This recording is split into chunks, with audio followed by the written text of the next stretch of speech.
Senhor esteja convosco. Ele está no meio de nós. Proclamação do Evangelho de Jesus Cristo segundo Lucas. Glória a vós, Senhor. Naquele tempo, os pastores foram às pressas a Belém e encontraram Maria e José e o recém-nascido deitado na manjedoura. Tendo-o visto, contaram o que lhes fora dito sobre o menino. E todos os que ouviram os pastores ficaram maravilhados com aquilo que contavam. Quanto a Maria, guardava todos esses fatos e meditava sobre eles em seu coração. Os pastores voltaram glorificando e louvando a Deus por tudo o que tinha visto e ouvido, conforme lhes tinha sido dito. Quando se completaram os 8 dias para a circuncisão do menino, deram-lhe o nome de Jesus, como fora chamado pelo anjo antes de ser concebido. Palavra da salvação. Glória a vós, Senhor. Que as nações vos glorifiquem, ó Senhor, e todas as nações vos glorifiquem. Irmãos e irmãs, no primeiro dia do novo ano civil, nós somos convidados à escuta da palavra, porque com certeza ela poderá nos ajudar, nos orientar no novo trajeto que começaremos a partir de hoje, porque se abre um novo ciclo, no qual cada qual com seus sonhos, trabalhos, projetos, lutas e labutas, vai dando continuidade à vida, e isso é muito bom. Por isso, permitamos que nesta missa de hoje, o Senhor nos fale ao coração por meio da sua palavra. E eu gostaria de me deter no Evangelho de hoje. Ele é continuação do Evangelho da noite de Natal. Quem participou da vigília no Natal, no dia 24, ouvia que Maria e José foram a Belém, porque o imperador tinha convocado um recenseamento de todo o Império Romano. Ao chegar em Belém, não tendo lugar para o menino nascer, eles foram para uma gruta, para uma zona rural, e lá o menino nasceu em meio aos animais e foi colocado numa manjedoura, num coxo. Na região próxima haviam os pastores, que eram aqueles que estavam vigiando, guardando as ovelhas, por isso trabalhavam a noite toda. E o anjo os anuncia uma grande alegria: hoje nasceu para vós o Senhor, o Cristo Senhor. No primeiro momento, os pastores ficaram com medo, mas depois o anjo lhes disse: não tenhas medo. E o convite é feito para que eles possam ir ao encontro do menino Jesus. E agora nós vamos ver, depois de encontrá-lo, o que os pastores experimentam, o que eles vivem, como eles voltam para as suas atividades cotidianas. Então o Evangelho quer nos provocar hoje, em primeiro lugar, a um encontro pessoal com Jesus. Porque a partir de amanhã o feriado termina e nós retomamos as nossas atividades. E como será a nossa atitude em cada afazer? Então é necessário permitir com que a palavra hoje nos abra o entendimento. Então, se você tem o seu folheto, eu quero te convidar a retomar o Evangelho, Lucas 2. Vamos aos versículos 16 e 17 do Evangelho, a primeira parte do texto. Encontraram aí? Vamos ler juntos?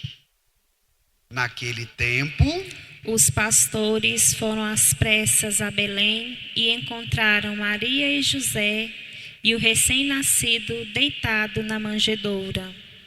Tendo-os visto, contaram o que lhes fora dito sobre o menino. Duas atitudes dos pastores depois da experiência com Jesus. Primeira atitude: voltaram às pressas. Foram às pressas para encontrar o menino após o anúncio do anjo, e depois disso voltaram às pressas. Se nós retomarmos o evangelho do 4º domingo do Advento, vimos que o anjo anuncia a Maria que ela seria a mãe do Salvador. Depois de conceber Jesus no ventre pela ação do Espírito Santo, o evangelho nos afirma: Maria partiu apressadamente para uma região da Judéia ao encontro de Isabel. E agora os pastores foram às pressas para encontrar Jesus. O que esse primeiro elemento tem a nos ensinar? Tenhamos pressa pelas coisas de Deus. O nosso mundo é de muita correria. Nós temos pressa por muitas coisas no cotidiano, mas de repente, para as coisas de Deus, nós deixamos para depois, para amanhã, para quando sobrar tempo, para quando der. Neste primeiro dia do ano, a palavra te convida: apressa-te para as coisas de Deus. Como diz o nosso ditado goiano, não fique mais cozinhando galo. Não fique mais demorando. Que 2024 seja o ano onde você tenha pressa pelas coisas de Deus. Segunda característica dos pastores: tendo visto, contaram o que lhes fora dito sobre o menino. O anjo havia anunciado aos pastores. No primeiro momento, eles ficaram confusos, sem entender aquilo. Mas a sua dúvida, a sua confusão, não os impediu de fazer o caminho até Belém para encontrar o menino Jesus. Muitas vezes nós também temos dúvidas, passamos por situações de incompreensões, mas não permitamos com que estas situações nos impeçam de irmos ao encontro de Jesus. E a partir do momento que nós o encontramos, qual é o tema da conversa? Falamos sobre ele. Contaram o que lhes fora dito sobre o menino. E ao longo de 2024, Jesus possa fazer parte do seu discurso. E Jesus possa fazer parte da sua fala, das suas rodas de conversa, dos ambientes onde você dialoga com tantas pessoas ao longo de um ano, na família, no trabalho, com os amigos, na comunidade, com as pessoas com quem você convive. Permita com que Jesus faça parte da sua pauta. Mas ele só fará parte da minha pauta se, em primeiro lugar, ele faz parte da minha vida. Nós só falamos de quem nós gostamos, de quem nós convivemos, de quem nós amamos. Como é que é assunto de mãe? É falar dos filhos, não é verdade? Mesmo que a pauta não seja os filhos. Por quê? É algo que é caro à mãe, é importante, faz parte da vida delas, elas amam. Então, um exemplo do cotidiano para que a gente possa entender a palavra. Os pastores contaram o que lhes fora dito sobre o menino. Vamos ao texto novamente? Pegue aí, versículo 18 e 19. Vamos juntos? E todos Os que ouviram os pastores ficaram maravilhados com aquilo que contavam. quanto? A Maria guardava todos esses fatos e meditava sobre eles em seu coração. Gente, o Evangelho nos dá uma sacudida. E esta é a finalidade da palavra de Deus: nos tirar da zona de conforto, abrir os nossos horizontes para uma capacidade maior de contemplação da vida. Quando os pastores contaram da experiência que eles viveram, todos os que ouviam ficaram maravilhados. Era por contágio. A experiência foi tão íntima, foi tão profunda, foi tão bela, foi tão expansiva, que alcançava quem os escutava.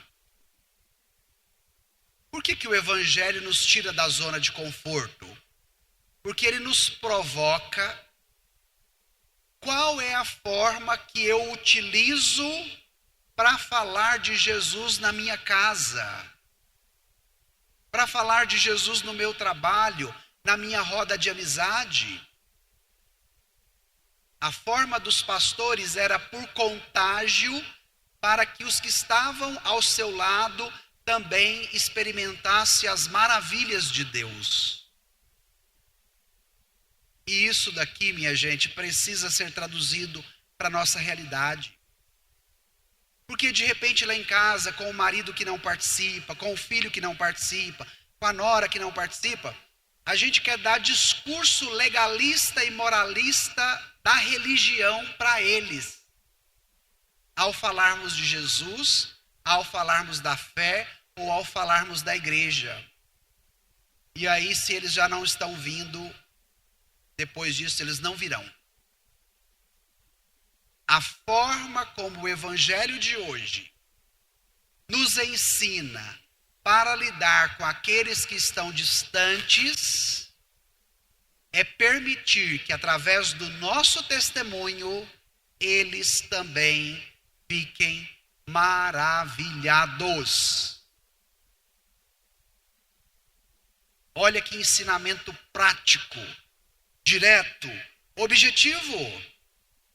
Não é pela via do moralismo, da condenação que vai para o inferno, ou do legalismo rigorista, mas a via da transmissão da fé em Jesus, para Jesus e com Jesus, deve ser das maravilhas.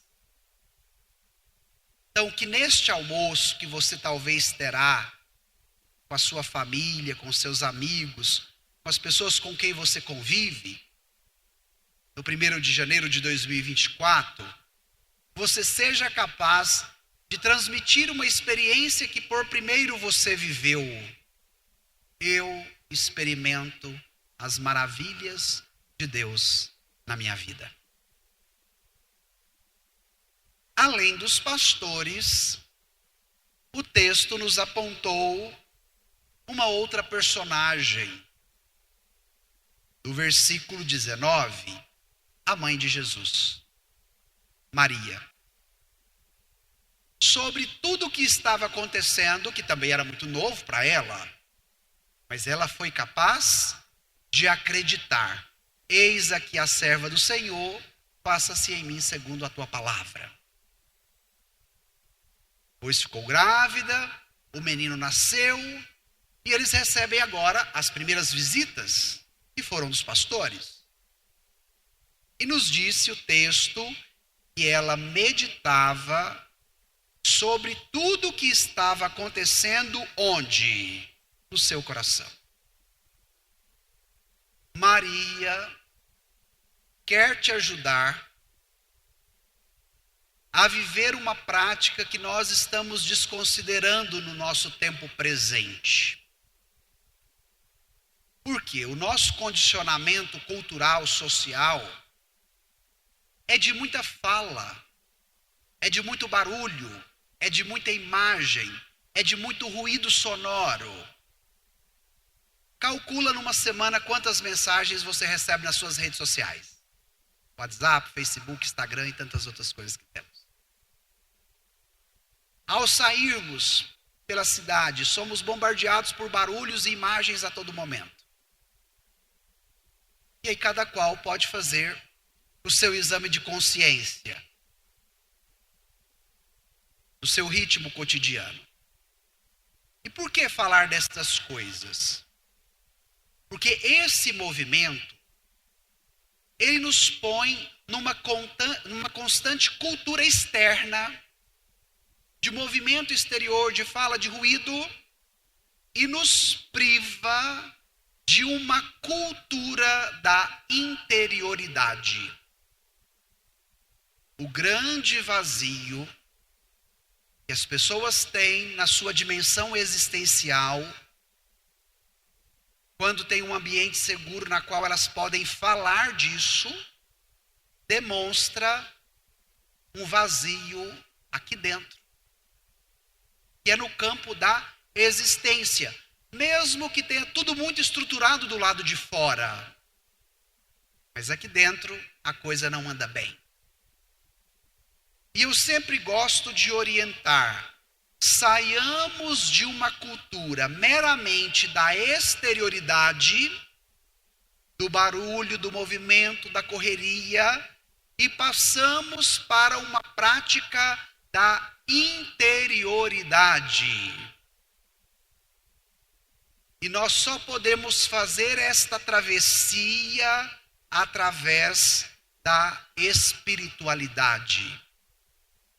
A partir do momento que o nosso mundo moderno vai desconsiderando as coisas de Deus, da fé, da palavra, dos sacramentos, interiormente falando, as pessoas vão se esvaziando, mesmo que tenham muitas outras coisas à sua volta.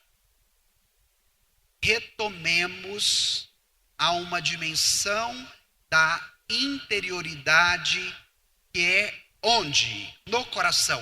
O coração aqui não é apenas o órgão humano que bombeia o sangue, mas o coração na Escritura é considerado a sede da pessoa, é o seu centro. Então, guardar no coração consiste em voltar para o seu âmago, para o seu centro interior. Vamos em 2024 aprender com Maria a viver uma dimensão espiritual que seja capaz de alimentar a nossa espiritualidade.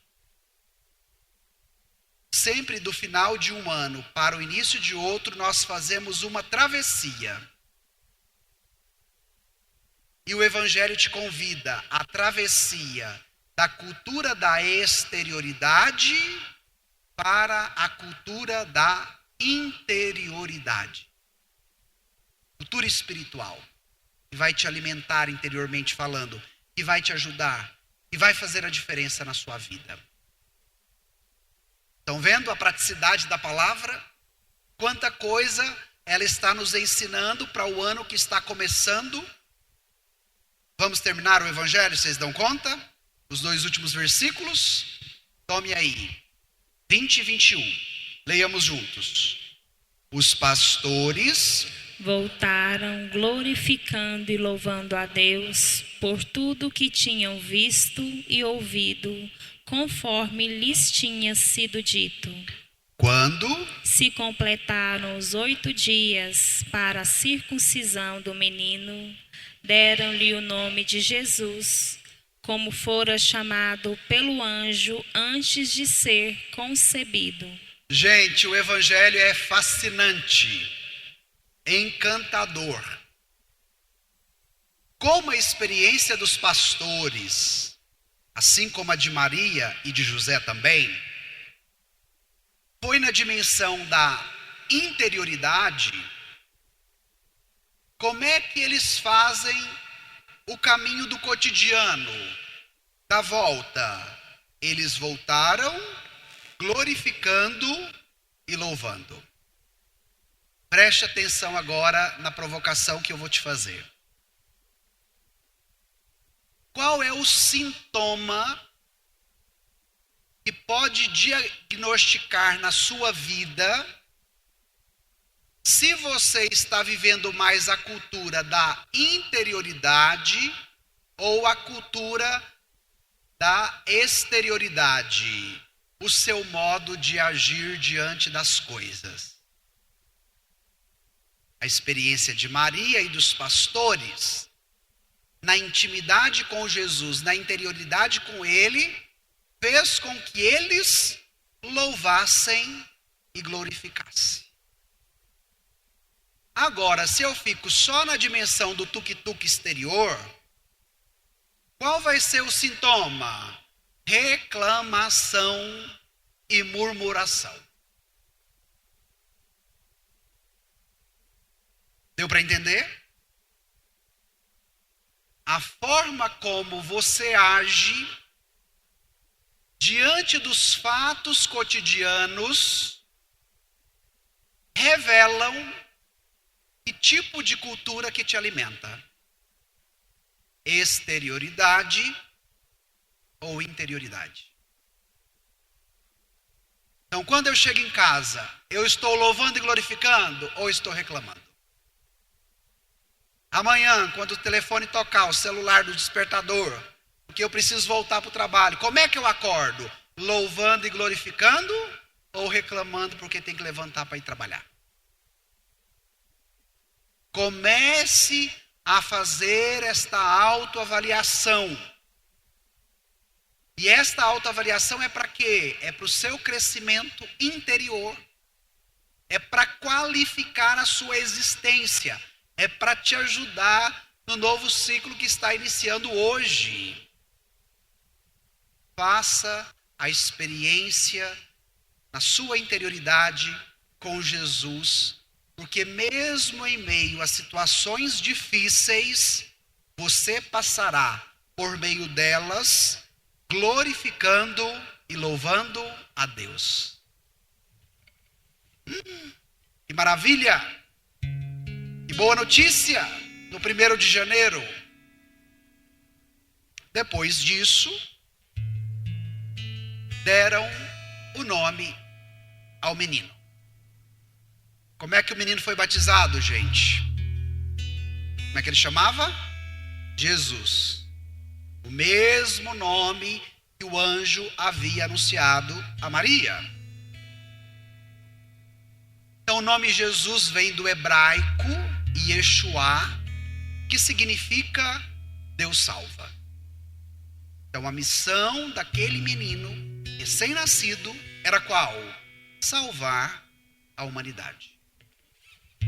E aqui está mais uma boa notícia para o seu ano novo. Quando se completou o tempo previsto, Deus enviou seu filho, nascido de uma mulher, nascido sujeito à lei, a fim de resgatar os que eram sujeitos à lei, e para que todos recebêssemos a filiação adotiva. Segunda leitura de hoje. Então, por meio do nosso batismo, por isso que nós começamos a missa aspergindo a Assembleia com água benta, sinal do nosso batismo. Nós nos tornamos filhos amados de Deus, e o somos, nos diz São Paulo. E se somos filhos, temos direito à herança. E qual é a herança? A salvação que Cristo nos traz. Por isso, o nome do menino é Jesus. Yeshua, Deus salva. Acolha a salvação de Deus na sua vida em 2024. Permita com que o que Ele tem de melhor para te oferecer qualifique a sua vida no ano que está começando. O nome do menino é Yeshua, Jesus, Deus salva. Então vamos pedir isso no final desta meditação da palavra. por um instante, faça a avaliação de como está a sua vida no final de um ano que terminou ontem. E ao mesmo tempo, pense quais são os seus projetos, objetivos e sonhos para 2024. E por que fazer esta revisão? Para que os critérios do Evangelho possam fazer parte da nossa vida. Vai dizendo para o Senhor: eu quero ter pressa pelas tuas coisas. Eu quero ter pressa pelas coisas de Deus. Eu quero experimentar as tuas maravilhas, para que as pessoas que estejam ao meu lado também ficam maravilhadas por ti. Me ajude, Jesus, na travessia da cultura da exterioridade para a cultura da interioridade. Eu quero passar por todas as situações da minha vida, louvando e glorificando a Deus. Porque pelo meu batismo eu sou filho, eu sou filha. E tenho direito à herança que o Senhor quer me dar, a tua salvação. Deram-lhe o nome do menino de Jesus. Yeshua, Deus salva.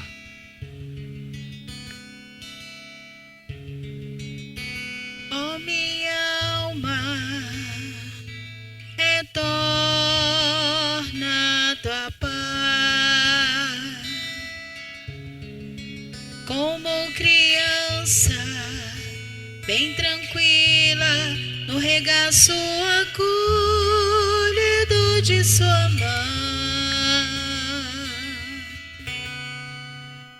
Oh, minha alma, retorna a tua paz, como criança, bem tranquila, no regaço acolhido de sua mãe. Minha mãe é a Virgem Maria, ela que agora vai me acolher, me abraçar, me perdoar, me compreender, me acalmar, me ensinar, me educar, me formar,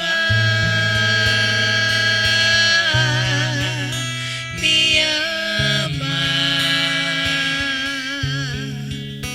Minha mãe é a Virgem Maria, ela que agora vai me acolher, me abraçar, me perdoar, me compreender, me acalmar, me ensinar, me educar, me formar.